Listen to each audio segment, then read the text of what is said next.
there was no agency in this, so it's one thing. It's like, when you're told to go out and kill an enemy, well, you have agency. You can say, no, I'm not going to do that. And you can court martial me. You can do whatever you need to do, but I'm not going to do that. Well, I didn't have that other than what I did was try to get out. I didn't have that option. I didn't have anybody to say, no, stop communicating with me.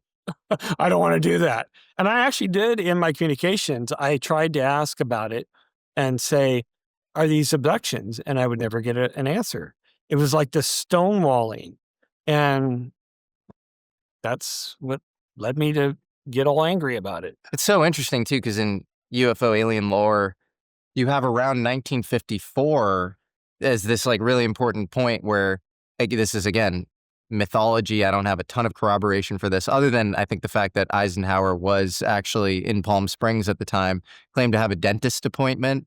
And then the sort of story is that was cover for a meeting he had at Edwards Air Force Base. Mm-hmm. And it was a meeting with aliens where he basically agreed, for basically like favor in military matters, to give up part of the, American population for medical testing, when it came to the alien presence. And so that really does sound like what you're talking about, maybe outside of the dates being, early 1960s versus 54. Well, I often wondered, well, how did they get this information to people that needed to get it before? Right. Before the ICs were doing this. Sure. Or I was doing it at least. So it may have been a test, to test my resolve to they kind of poke on the little bit of, is he gonna report anything that we tell him? Yeah. Dead numbers. Is he gonna report stuff that is immorally just way immoral? Is he gonna have problems with anything? Yeah. And I evidently had a problem. So. Have you ever been abducted by an alien? I have never been abducted. I mean, to my knowledge anyway. To your knowledge. Yeah. You've never found an implant or anything sort of bizarre like that? No, I have not. Have you had synchronicities in your life that you feel like led to your involvement in Project Preserve Destiny? Well, it's hard to have some sort of concrete evidence, but I remember when I was in second grade, I was playing on a garage roof, and there was a walnut tree next to the roof, and we were leaning out on the branches, and one of the branches snapped, and I fell like 25 feet. It was really, really high, and I fell on my back, directly on my back, and I remember feeling a sense of warmth.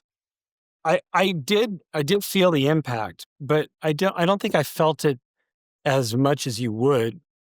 No, normally. That would be severely debilitating fall. And it made me cry, and I got up, but I felt this warmth over me, and I thought that maybe I was bleeding, or the trauma of the.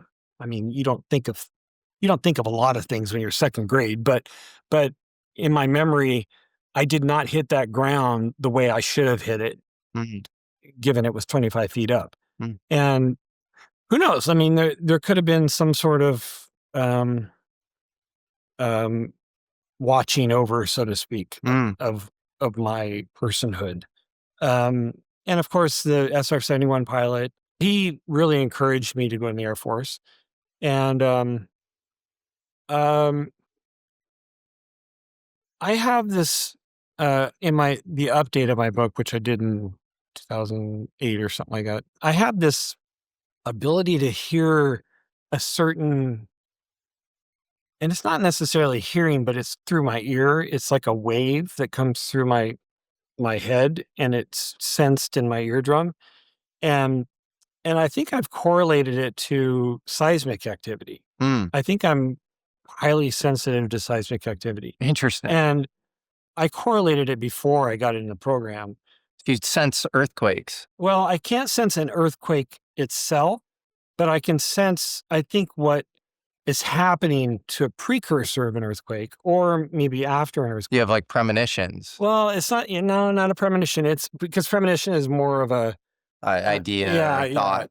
But this is an actual physical thing that happens. And it's like, I don't know if anybody else has this ability, but when a electronic item comes on or TV or anything that's really highly electronic, I can I can sense when it's come on. You can. Yeah. Whoa. And like if I'm in a different room and somebody has the TV down, like Yeah. the TV screen down, I can sense when it's come on. So you're hypersensitive to Yeah. electromagnetism. Oh, definitely. So interesting. So I think I've correlated the earthquake thing, and it's not a one-to-one correlation. It's very tenuous and ethereal, because sometimes I'll sense stuff and sometimes I won't. Well, I think you put some examples in your book around your blog where you predict accurately certain earthquakes based on sensations. And the only reason I did it, I had a blog back in the early 2000s, and I put on there that I don't usually say stuff because my blog was about entrepreneurial stuff and things like that. But I did put in there, I said, I don't usually bring this topic into my blog, but I really have to put this somewhere because I need it to be logged. And I said, I have this way or thing in my ear where I can sense electromagnetic energy or what I think is electromagnetic energy. And so I woke up I don't know if I woke up, but I had lost hearing in one of my ears for like 3 days. It was really, really intense. Because usually I just feel it going through my head. There's a really minor time of like maybe 5 seconds that I can't hear, and then it goes away. But this one, I was like deaf in one ear for like 3 days. It was ridiculous. I didn't know what was going on. But then I correlated. I was like, well, there's got to be some correlation to something earthquake-wise. So I put in my blog, I said, now I'm thinking that this might be within the next couple of weeks. It could be the next couple of months, but it's impending. It's got to be some seismic activity. So there was like 2 7.5 earthquakes back to back in Japan. And some people commented on my blog saying, oh, is that it? And it was only like a week or so after my thing. And I was like, I guess it could be, but I don't think it is. I think there's something way bigger than that. This is not because I've gone through 7.5 earthquakes around the world, before. I never had that happen. So I was like, no, I think it's something else. So that was in September of 03, I believe it was. Different parts of the brain have different activities.